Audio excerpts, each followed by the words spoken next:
Bonjour et bienvenue sur cette plateforme. Mon nom est Agnès Boukeram, je suis coach, consultante et animatrice des programmes de Bob Proctor.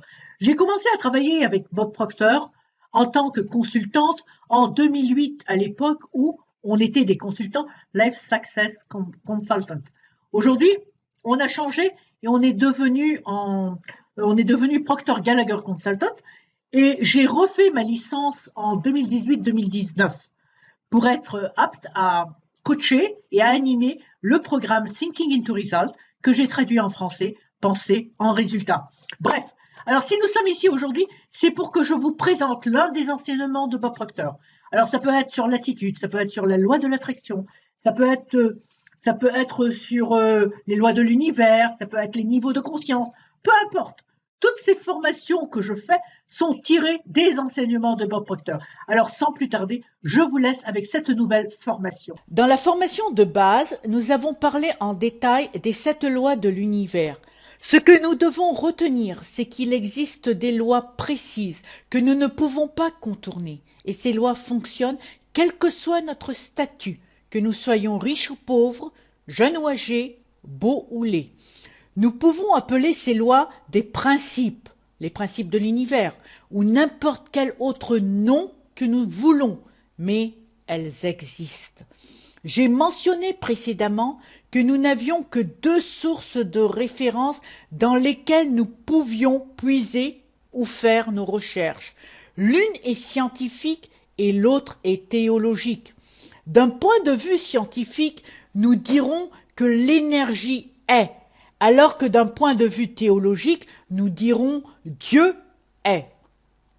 Ce qui est intéressant ici, c'est que si vous posez la question à un scientifique et vous lui demandez la définition de l'énergie, il vous répondra « L'énergie ne peut être ni créée ni détruite, elle est omniprésente ». Si vous posez la question à un théologien, il vous répondra la même chose. Dieu ne peut être ni créé ni détruit, il est omniprésent. De cette grande loi découlent 7 lois affiliées que nous allons apprendre à utiliser afin de travailler en harmonie avec elles. Ce sont les lois de la polarité, la relativité, le rythme, le genre, la vibration, la loi de la perpétuelle transmutation d'énergie et la loi de cause à effet. Comme nous l'avons dit dans la pictopersonne, nous avons le choix de créer, d'accepter ou de négliger n'importe quelle idée que nous désirons. Ce pouvoir que nous avons s'accompagne d'une responsabilité, celle des conséquences de notre choix, donc des résultats de ce choix. Ici, les résultats deviennent l'effet de mon choix qui est la pensée. En d'autres termes, la pensée est la cause et le résultat est l'effet. Si vous n'aimez pas vos résultats, il faut modifier vos pensées. Comprenez qu'à présent, vous ne pourrez plus blâmer les circonstances, votre époux, votre épouse, vos enfants ou Dieu pour les résultats que vous obtenez, car la cause de ces résultats sont vos pensées. Prenons un exemple concret. Si vous souhaitez que l'on vous voie en tant que leader, qui est un résultat, faites un test. Mettez-vous face à un miroir. Que voyez-vous? Un leader? Quelles sont les pensées qui vous traversent l'esprit? Pour que les autres vous voient en tant que leader, les pensées qui doivent être dans votre esprit sont les suivants. Confiance en soi, confiance en ses aptitudes, capable de motiver les autres, gérer une équipe. Si ce ne sont pas les pensées qui vous traversent votre esprit, alors vous n'obtiendrez pas l'effet souhaité. Passons maintenant à la loi de vibration. Ce que nous devons retenir de cette loi, c'est que tout vibre dans l'univers.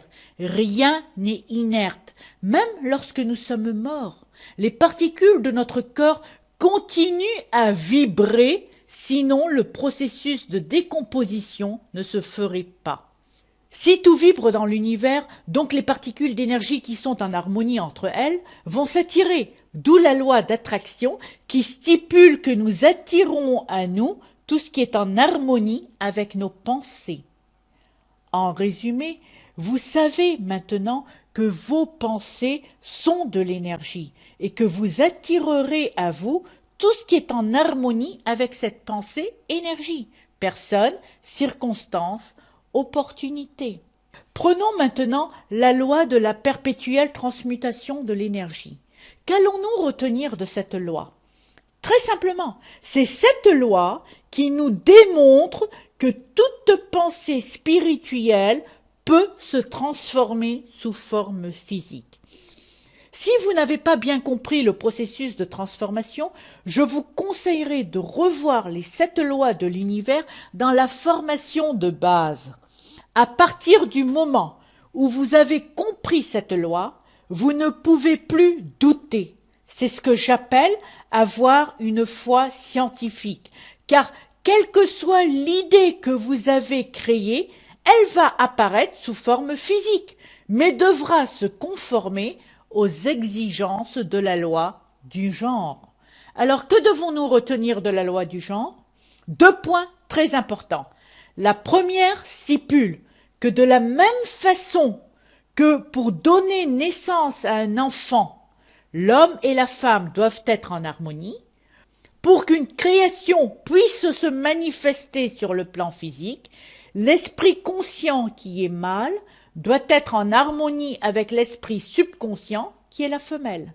Ce qui veut dire que nous devons tomber amoureux de l'idée que nous créons ou que nous maintenons dans notre esprit conscient. Deuxième point très important, de même que toute graine physique a une période d'incubation, toute graine spirituelle a également une période d'incubation. Afin d'accélérer le processus de manifestation, votre esprit conscient doit être en harmonie avec votre esprit subconscient. En d'autres termes, votre ressenti doit être la confiance, la foi, la joie, la sérénité, etc. Des sentiments positifs. Vous pouvez les revoir dans le livre Réfléchissez et devenez riche que nous avons utilisé pour notre cerveau collectif à la page 115. Pour nous aider dans ce processus, 3 lois sont à notre disposition. La loi de la polarité qui stipule que toute chose a 2 faces, l'une négative et l'autre positive. À partir de l'instant où vous avez créé votre idée et que vous avez commencé à vous impliquer émotionnellement, vous devez rechercher dans tout ce qui vous arrive le côté positif. Par exemple, je pars à un rendez-vous très important et je ne voudrais surtout pas arriver en retard parce que je vais conclure une vente. Mais en chemin, je crève. Qu'est-ce qui va se passer? Je suis énervé ou je me calme. Dans les 2 cas, je vais appeler la dépanneuse. Si je lâche prise et que j'appelle la dépanneuse, le dépanneur vient, remorque ma voiture au garage, puis tout d'un coup il me dit « Vous savez, madame, heureusement que vous aviez crevé, parce que vos freins allaient lâcher. » Voyez-vous? Regardez, cherchez le côté positif des choses. Ensuite, nous avons la loi du rythme, qui stipule que tout se manifeste selon un mouvement mesuré, un mouvement d'aller et de venue, un flux et un reflux. Ce que nous devons retenir, c'est que l'énergie coule en et à travers vous de 2 façons différentes. D'abord, l'énergie positive, lorsqu'elle circule, vous êtes heureux, en santé et vous jouissez d'un certain degré de paix.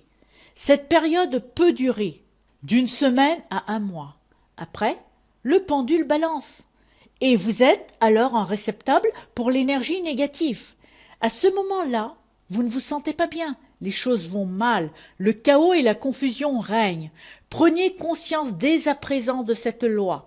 Et lorsque vous vous trouverez dans l'énergie négative, au lieu de rechercher une cause, prenez du temps et relaxez-vous. Détendez-vous. Concentrez-vous sur vos affirmations positives et lâchez prise. Au début, je ne comprenais pas ce qui m'arrivait. Je faisais mes affirmations, je travaillais sur mes objectifs et tout semblait marcher parfaitement. Puis tout d'un coup, je me mettais à douter de moi-même, de mes capacités, de ma raison d'être. C'était comme si je reculais en arrière au lieu d'avancer. Je me sentais désemparée, complètement abattue, prête à abandonner. Jusqu'au jour où j'ai pris conscience que je me trouvais de l'autre côté de la loi du rythme. J'étais sur le côté négatif. Alors je me suis relaxée, j'ai continué mes affirmations, j'essayais de me concentrer sur le côté positif des choses. Puis tout d'un coup, je me sentais à nouveau très enthousiaste et très dynamique. Et vous savez, la différence cette fois-ci, c'est que je ne me suis pas sabotée. C'est que je ne repartais pas de zéro. Cette fois-ci, je repartais un cran plus près de mes objectifs. Et enfin, la loi de la relativité, qui stipule que rien n'est bon ni mauvais, jusqu'à ce que nous le mettons en relation par rapport à quelque chose d'autre. Alors que devons-nous retenir de cette loi? C'est si nous prenons l'habitude de comparer notre situation à des situations bien plus pires que la nôtre, alors la nôtre sera toujours la meilleure, n'est-ce pas? Et qu'est-ce que cela va engendrer? Un sentiment de bien-être, de gratitude et de reconnaissance.